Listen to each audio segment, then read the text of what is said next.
ಬೆಂಗಳೂರಿನಲ್ಲಿ ಸಿಲಿಂಡರ್ ಸ್ಫೋಟ ಆಗಿದೆ. ಓರ್ವ ಬಾಲಕ ಮೃತಪಟ್ಟಿದ್ದಾನೆ. 8 ವರ್ಷದ ಬಾಲಕ ಮುಬಾರಕ್ ಸಿಲಿಂಡರ್ ಸ್ಫೋಟದಲ್ಲಿ ದುರಂತ ಅಂತ್ಯ ಕಂಡಿದ್ದಾನೆ. ಬೆಂಗಳೂರಿನ ವಿಲ್ಸನ್ ಗಾರ್ಡನ್ನ ಚೆನ್ನೈನ ಪಾಳ್ಯದಲ್ಲಿ ನಡೆದಂತಹ ದುರ್ಘಟನೆ ಇದು. ಕಸ್ತೂರಿ ಎನ್ನೋರ ಮನೆಯಲ್ಲಿ ಸಂಭವಿಸಿದಂತಹ ಸ್ಫೋಟ ಅದು. ಕಸ್ತೂರಿಯ 8 ವರ್ಷದ ಮಗಳಿಗೆ ಸುಟ್ಟ ಗಾಯ ಆಗಿದೆ. ವಿಕ್ಟೋರಿಯಾದ ಬರ್ನಿಂಗ್ ವಾರ್ಡ್ನಲ್ಲಿ ಗಾಯಾಳುಗಳಿಗೆ ಚಿಕಿತ್ಸೆ ನೀಡಲಾಗ್ತಾ ಇದೆ. ಇನ್ನು ಮೃತ ಮುಬಾರಕ್ ಕಸ್ತೂರಿ ಮನೆಯ ಪಕ್ಕದ ನಿವಾಸಿ. 8 ವರ್ಷದ ಬಾಲಕ ಮೃತಪಟ್ಟಿದ್ದು, ಈ ಸ್ಫೋಟ ಸಂಭವಿಸಿದ್ದು ಕಸ್ತೂರಿ ಎನ್ನೋರ ಮನೆಯಲ್ಲಿ. ಆ ಮನೆಯ ಮಗಳಿಗೂ ಕೂಡ 8 ವರ್ಷದ ಬಾಲಕಿಗೆ ಸುಟ್ಟ ಗಾಯ ಆಗಿದೆ. ಸುಮಾರು 6 ಮನೆಗಳ ಛಿದ್ರ ಆಗಿದೆ. 12 ಮಂದಿಗೆ, ಆ ವಠಾರದಲ್ಲಿದ್ದಂತಹ 12 ಮಂದಿಗೆ ಗಂಭೀರ ಗಾಯ. ಗಾಯಾಳುಗಳನ್ನು ಸಂಜಯ್ ಗಾಂಧಿ ಆಸ್ಪತ್ರೆಗೆ ದಾಖಲಿಸಲಾಗಿದೆ. ಜೊತೆಗೆ ಘಟನಾ ಸ್ಥಳಕ್ಕೆ ಶಾಸಕ ಉದಯ್ ಗರುಡಾಚಾರ್ ಭೇಟಿ ಕೊಟ್ಟಿದ್ದಾರೆ. ಜಂಟಿ ಪೊಲೀಸ್ ಆಯುಕ್ತ ರಮೇಶ್ ಬಾನೋತ್ ಭೇಟಿ ಕೊಟ್ಟಿದ್ದಾರೆ. ಸಿಲಿಂಡರ್ ಸ್ಫೋಟಗೊಂಡಂತಹ ಸ್ಥಳದ ಪರಿಶೀಲನೆ ಮಾಡ್ತಿದ್ದಾರೆ. ಸಿಕ್ಕಾಪಟ್ಟೆ ಸೌಂಡು ಸರ್. ಕರೆಕ್ಟ್ ಆಗಿ 7:30 8 ಗಂಟೆ ಒಳಗಡೆ ಎಕ್ಸಾಕ್ಟ್ ಟೈಮ್ ಗೊತ್ತಾಗಿಲ್ಲ. ಬಟ್ ಸೌಂಡ್ ಮಾತ್ರ ಸಿಕ್ಕಾಪಟ್ಟೆ. ಅಕ್ಕಪಕ್ಕ ಇರೋ ಮನೆ ಎಲ್ಲ ಇದಾಗಿದೆ. ಗ್ಲಾಸ್, ಬಿಲ್ಡಿಂಗ್ ಗ್ಲಾಸ್ ಎಲ್ಲ ಹೊಡೆದೋಗಿದೆ. ಸಿಕ್ಕಾಪಟ್ಟೆ ಸೌಂಡು.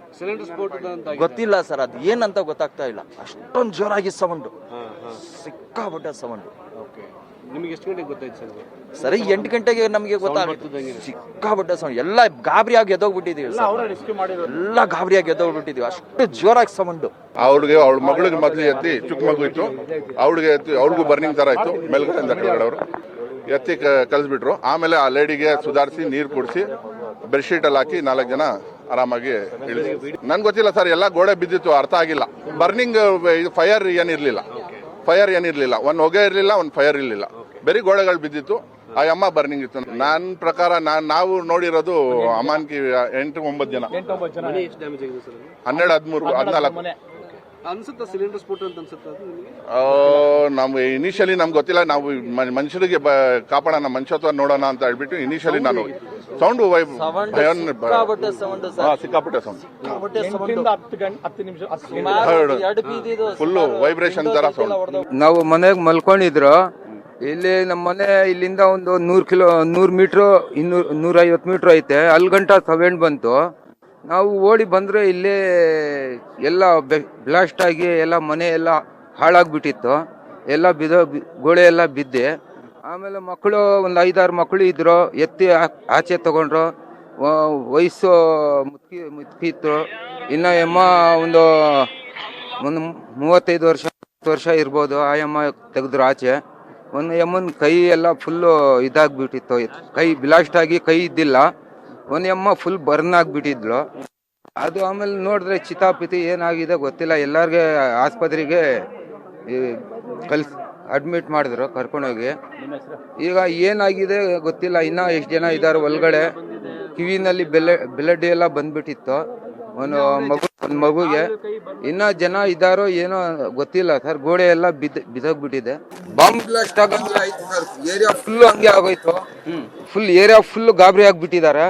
ಅದೇನೋ ತರ ಒಂದು 7:45, 8 ಗಂಟೆ ಹತ್ರಕ್ಕೆ ಹಂಗಾಗಿದೆ ಸರ್. ಇದು ಏನಾಗಿದೆ ಅಂತ ಗೊತ್ತಿಲ್ಲ. ಏರಿಯಾ ಫುಲ್ ಗಾಬರಿ ಆಗಿ ಓಡ್ ಬಂದ್ರೆ ನೋಡಿದ್ರೆ ಹಿಂಗೆ ಈ ತರ ಘಟನೆ ಆಗಿದೆ. ಸಿಲಿಂಡರ್ ಬ್ಲಾಸ್ಟ್ ಅಲ್ವಾ? ಸಿಲಿಂಡರ್ ಬ್ಲಾಸ್ಟ್ ಇಲ್ಲ ಸರ್. ಇದು ಕನ್ಫರ್ಮ್ ಗೊತ್ತಿಲ್ಲ ಏನಾಗಿದೆ ಅಂತ. ಸೌಂಡ್ ಬಹಳ ಖತರ್ನಾ ಇದು ಬಂತು. ಸೌಂಡ್ ಖರಾಬ್ ಆಗಿ ಬಂತು. ಸೌಂಡ್ ಅದು ಏನಾಗಿದೆ ಅಂತ ಗೊತ್ತಿಲ್ಲ. ನಮ್ಮ ಪ್ರತಿನಿಧಿ ಕಿರಣ್ ಸೂರ್ಯ ಸ್ಥಳದಿಂದ ನೇರ ಸಂಪರ್ಕದಲ್ಲಿದ್ದಾರೆ. ಕಿರಣ್, ದೃಶ್ಯಗಳು ಭಯಾನಕವಾಗಿದೆ. ಏನಾಯ್ತಂತೆ? ಎಷ್ಟೊತ್ತಿಗೆ ನಡೀತು ಈ ಭೀಕರ ಘಟನೆ? ಸಿಲಿಂಡರ್ ಸ್ಫೋಟನೇನಾ? ಯಾರ್ಯಾರ ಕತೆ ಏನು ಅಂತ? ಹೌದು ಪ್ರತಿಮಾ, ಇವತ್ತು ಬೆಳಗ್ಗೆ 8 ಗಂಟೆಗೆ ಚಿನ್ನಯ್ಯನಪಾಳ್ಯದ ಶ್ರೀರಾಮ ಕಾಲೋನಿಯಲ್ಲಿ ನಿಗೂಢವಾದಂತಹ ಸ್ಫೋಟಗೊಂಡಿದೆ ಅನ್ನುವಂಥ ಒಂದು ಮಾಹಿತಿ ಸದ್ಯಕ್ಕೆ ಸ್ಥಳೀಯರು ಹೇಳ್ತಾ ಇರುವಂಥದ್ದು. ಈ ಒಂದು ಸ್ಫೋಟದ ಹಿನ್ನೆಲೆಯಲ್ಲಿ 8 ವರ್ಷದ ಮುಬಾರಕ್ ಅನ್ನುವಂಥ ಮಗು ಸಾವನ್ನಪ್ಪಿದ್ರೆ 12 ಜನಕ್ಕೂ ಹೆಚ್ಚು ಜನರು ಈಗಾಗಲೇ ಕೂಡ ಗಾಯಾಳುಗಳಾಗಿರುವಂಥದ್ದು. ಅಗಡಿ ಆಸ್ಪತ್ರೆ ಇರ್ಬೋದು, ಸಂಜಯ್ ಗಾಂಧಿ ಆಸ್ಪತ್ರೆ ಇರ್ಬೋದು, ವಿಕ್ಟೋರಿಯಾ ಆಸ್ಪತ್ರೆ, ಹೀಗೆ 3 ಆಸ್ಪತ್ರೆಗಳನ್ನು ಕೂಡ ಗಾಯಾಳುಗಳನ್ನು ಶಿಫ್ಟ್ ಮಾಡಲಾಗಿರುವಂಥದ್ದು. ಈ ಒಂದು ಸ್ಫೋಟದ ತೀವ್ರತೆ ಎಷ್ಟಿತ್ತು ಅಂತ ಹೇಳಿದ್ರೆ ಅಕ್ಕಪಕ್ಕದ ಮನೆಗಳೆಲ್ಲವೂ ಕೂಡ ಸಂಪೂರ್ಣವಾಗಿ ಶಿಥಿಲಾವಸ್ಥೆಗೊಂಡಿರುವಂಥದ್ದು.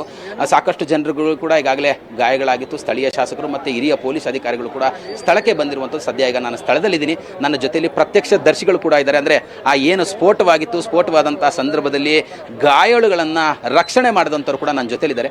ಸರ್, ಬೆಳಗ್ಗೆ ಎಷ್ಟೊತ್ತಿಗಾಗಿದ್ದು ಮತ್ತು ಏನು ಸ್ಫೋಟವಾಗಿದ್ದು ಅಂತ? ಸರ್, ಜೋರಾಗಿ ಸೌಂಡ್ ಬಂತು ಸರ್.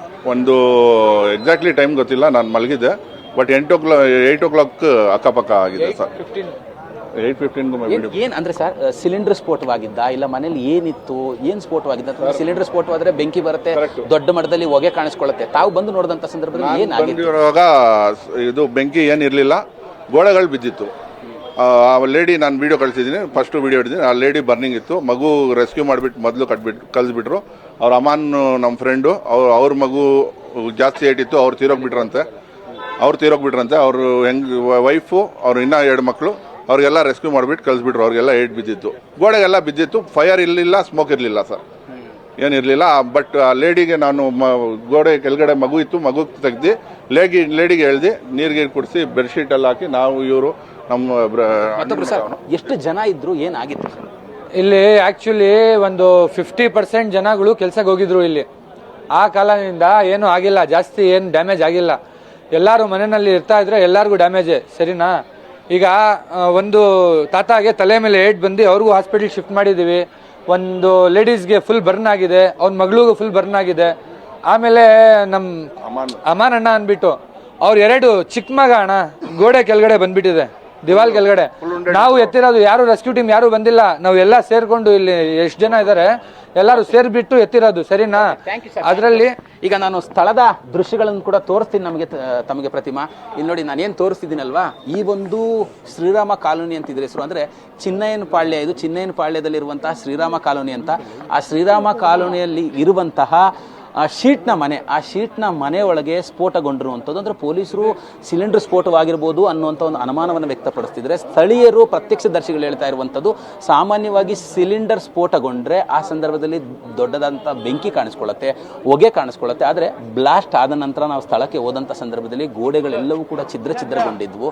ಆ ಗೋಡೆ ಅಡಿಯಲ್ಲಿ ಮನೆಯಲ್ಲಿದ್ದಂತಹ ಮಕ್ಕಳು, ದೊಡ್ಡವರೆಲ್ಲರೂ ಕೂಡ ಸಿಲುಕೊಂಡಿದ್ರು. ಆದರೆ ಯಾವುದೇ ಥರವಾದಂಥ ಬೆಂಕಿ ಮತ್ತು ಹೊಗೆ ಕಾಣಿಸ್ಕೊಳ್ಳಿಲ್ಲ ಅಂತ ಪೊಲೀಸರು ಇನ್ನೂ ಕೂಡ ತನಿಖೆಯನ್ನು ಮಾಡ್ತಿದ್ದಾರೆ. ಈಗಾಗಲೇ ಸ್ಥಳಕ್ಕೆ ಹಿರಿಯ ಪೊಲೀಸ್ ಅಧಿಕಾರಿಗಳು, ಸ್ಥಳೀಯ ಶಾಸಕರು ಕೂಡ ಬಂದಿರುವಂಥದ್ದು. ಅಂದರೆ ಏನು ಸ್ಫೋಟಗೊಂಡಿತ್ತು, ಮನೆಯಲ್ಲಿ ಏನಾದ್ರು ಸ್ಫೋಟಗಳಿತ್ತಾ, ಇಲ್ಲಾಂದರೆ ಅವರೆಲ್ಲರೂ ಕೆಲಸಕ್ಕೆ ಹೋಗುವಂಥ ಸಂದರ್ಭದಲ್ಲಿ ಏನಾದ್ರು ತಂದಿಟ್ಟಿದ್ರ ಅಂತ.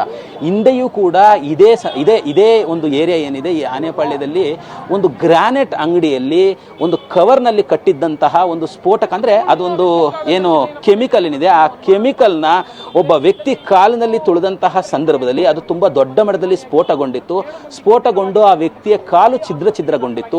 ಈ ಏರಿಯಾದ ಸುತ್ತಮುತ್ತ ಇರುವಂತಹ ಎಲ್ಲ ಅಂಗಡಿಗಳಲ್ಲೂ ಕೂಡ ಸಾಮಾನ್ಯವಾಗಿ ಕೆಮಿಕಲ್ ಬಳಸ್ತಾರೆ. ಕಾರಣ ಏನು ಅಂತ ಹೇಳಿದ್ರೆ, ಇಲ್ಲಿ ಗ್ರಾನೈಟು, ಟೈಲ್ಸ್ನ ಅಂಗಡಿಗಳಿರುವಂಥದ್ದು. ಟೈಲ್ಸು ಮತ್ತು ಗ್ರಾನೈಟ್ನ ಕ್ಲೀನ್ ಮಾಡಲಿಕ್ಕೆ ಮತ್ತು ಕಟ್ ಮಾಡಲಿಕ್ಕೆ ಏನಾದ್ರು ಕೆಮಿಕಲ್ಗಳನ್ನು ಬಳಸ್ತಾ ಇದ್ರ, ಆ ಅಂಗಡಿಗಳಲ್ಲಿ ಏನಾದರೂ ಇವರು ಕೆಲಸಕ್ಕೆ ಹೋಗ್ತಿದ್ರ, ಈ ಶ್ರೀರಾಮ ಕಾಲೋನಿಯಲ್ಲಿ ಇದ್ದಂತಹ ನಿವಾಸಿಗಳು ಏನಾದ್ರು ಕೆಲಸಕ್ಕೆ ಹೋಗ್ತಿದ್ರ, ಅವ್ರ ಮನೆಯಲ್ಲಿ ಏನಾದ್ರು ಆ ಕೆಮಿಕಲ್ಗಳನ್ನು ಏನಾದ್ರು ತಂದಿಟ್ಟಿದ್ರ, ಈ ಎಲ್ಲ ಆಯಾಮಗಳಲ್ಲೂ ಕೂಡ ಪೊಲೀಸರು ತನಿಖೆಯನ್ನು ಮಾಡ್ತಿದ್ದಾರೆ.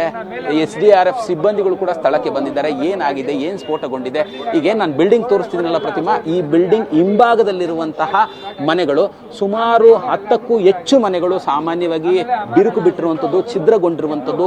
ಆ ಶೀಟ್ನ ಮನೆ ಏನಿತ್ತಂದ್ರೆ, ಕಸ್ತೂರಿ ಅನ್ನುವಂತಹ ಮಹಿಳೆ ಏನಿದ್ಲು, ಆ ಮಹಿಳೆ ಮನೆಯಲ್ಲಿ ಸ್ಫೋಟಗೊಂಡಿರುವಂಥದ್ದು. ಆಕೆ ಲಾಲ್ಬಾಗ್ ಬಳಿಯಲ್ಲಿ ಕೆಲಸಕ್ಕೆ ಹೋಗ್ತಿದ್ಲು. ಆತನ ಗಂಡ ಏನಿದ್ದಾನೆ, KR ಮಾರ್ಕೆಟ್ನಲ್ಲಿ ಹಣ್ಣು ಮತ್ತೆ ತರಕಾರಿಯನ್ನ ವ್ಯಾಪಾರ ಮಾಡ್ತಿದ್ದ. ಆಕೆಗೆ 2 ಮಕ್ಕಳಿದ್ರು. ಪಕ್ಕದಲ್ಲೇ ಇದ್ದಂತಹ ಮುಬಾರಕ್ ಅಂತ, ಈಗೇನು 8 ವರ್ಷದ ಬಾಲಕ ಸಾವನ್ನಪ್ಪಿದ್ದಾನೆ, ಅವರ ಮನೆ ಪಕ್ಕದಲ್ಲಿತ್ತು. ಅಕ್ಕಪಕ್ಕದಲ್ಲಿದ್ದಂತಹ ಎಲ್ಲ ಮನೆಗಳು ಕೂಡ ಬಿರುಕು ಬಿಟ್ಟು ಗೋಡೆಗಳೆಲ್ಲವೂ ಕೂಡ ಕುಸಿದಿರುವಂಥದ್ದು. ಸೊ ಹಾಗಾಗಿ ಸಿಲಿಂಡರ್ ಸ್ಫೋಟಗೊಂಡಿದ್ರೆ ಮನೆಯಲ್ಲಿ ಬೆಂಕಿ, ಹೊಗೆ ಅಕ್ಕಪಕ್ಕದ ನಿವಾಸಿಗಳಿಗೆ ಸಾಮಾನ್ಯವಾಗಿ ಗೊತ್ತಾಗ್ಬಿಡುತ್ತೆ. ಯಾಕೆ ಅಂತ ಹೇಳಿದ್ರೆ, ಸಿಲಿಂಡರ್ ಸ್ಫೋಟಗೊಂಡಂಥ ಸಂದರ್ಭದಲ್ಲಿ ಯಾವ ಥರವಾಗಿ ಅನಾಹುತವಾಗಿರುತ್ತೆ ಅಂತ ಹೇಳಿದ್ರೆ, ಮನೆಯಲ್ಲಿ ಯಾವುದೇ ಥರವಾದಂತಹ ಸಿಲಿಂಡರ್ ಸ್ಫೋಟವಾಗಿಲ್ಲ, ಬೇರೆ ಏನು ಇತ್ತು ಅವ್ರ ಮನೆಯಲ್ಲಿ ಅನ್ನುವಂಥ ಒಂದು ಮಾತುಗಳನ್ನು ಈಗಾಗಲೇ ಸ್ಥಳೀಯ ನಿವಾಸಿಗಳು ಹೇಳ್ತಾ ಇರುವಂಥದ್ದು. ನಾನು ಹೇಳಿದಂತೆ ಕಳೆದ 2-3 ವರ್ಷಗಳ ಹಿಂದೆ ಇದೇ ತರವಾದಂತಹ ಒಂದು ಪ್ಲಾಸ್ಟಿಕ್ ಕವರ್ನಲ್ಲಿ ಕಟ್ಟಿದ್ದಂತಹ ಕೆಮಿಕಲ್ನ ಒಬ್ಬ ವ್ಯಕ್ತಿ ಕಾಲ್ನಲ್ಲಿ ತುಳಿದು ಅದು ಸ್ಫೋಟಗೊಂಡು ತುಂಬಾ ದೊಡ್ಡ ಮಟ್ಟದಲ್ಲಿ ಸುದ್ದಿ ಆಗಿತ್ತು.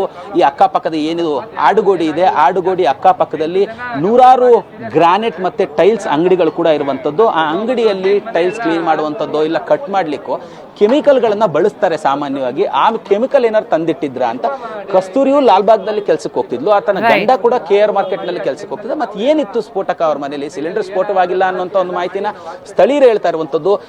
ಸಿಲಿಂಡರ್ಗಳನ್ನು ಸ್ಫೋಟವಾಗಿದ್ರೆ ಬೇರೆ ಕಡೆ ಅದು ಛಿದ್ರವಾಗಿರ್ಬೇಕಿತ್ತು, ಇಲ್ಲ ಬ್ಲಾಸ್ಟ್ ಆಗಿ ಬೇರೆ ಕಡೆ ಬಿದ್ದಿರ್ಬೇಕಿತ್ತು. ಅವರು ಮನೆಯಲ್ಲಿ ತೆಗೆಯುವಂತಹ ಸಂದರ್ಭದಲ್ಲಿ ಸಿಲಿಂಡರ್ ಎಲ್ಲವೂ ಕೂಡ ಮನೆಯಲ್ಲೇ ಇತ್ತು. ಅಂದ್ರೆ ಕಸ್ತೂರಿ ಏನಿದ್ದಾರೆ ಅವ್ರ ಮನೆಯಲ್ಲೇ ಬ್ಲಾಸ್ಟ್ ಆಗಿರೋದು, ಅವರ ಮನೆಯಲ್ಲೇ ಸಿಲಿಂಡರ್ಗಳು ಇದ್ವು. ಅಂದ್ರೆ ಸಿಲಿಂಡರ್ ಬ್ಲಾಸ್ಟ್ ಆಗಿಲ್ಲ ಅನ್ನುವಂಥದ್ದು ಮೇಲ್ನೋಟಕ್ಕೆ ಸ್ಥಳೀಯರು ಹೇಳ್ತಾ ಇರುವಂತದ್ದು. ಹಿರಿಯ ಪೊಲೀಸ್ ಅಧಿಕಾರಿಗಳು ಬಂದಿರುವಂತದ್ದು. ತನಿಖೆಯಿಂದಷ್ಟೇ ಏನ್ ಬ್ಲಾಸ್ಟ್ ಆಯಿತು, ಸಿಲಿಂಡರ್ ಬ್ಲಾಸ್ಟ್ ಆಗಿತ್ತಾ ಅನ್ನೋಂಥ ಗೊತ್ತಾಗ್ಲಿರುವಂತದ್ದು. ಪ್ರತಿಮಾ, ಥ್ಯಾಂಕ್ ಯು ಕಿರಣ್ ತಮ್ಮ ಮಾಹಿತಿಗೆ.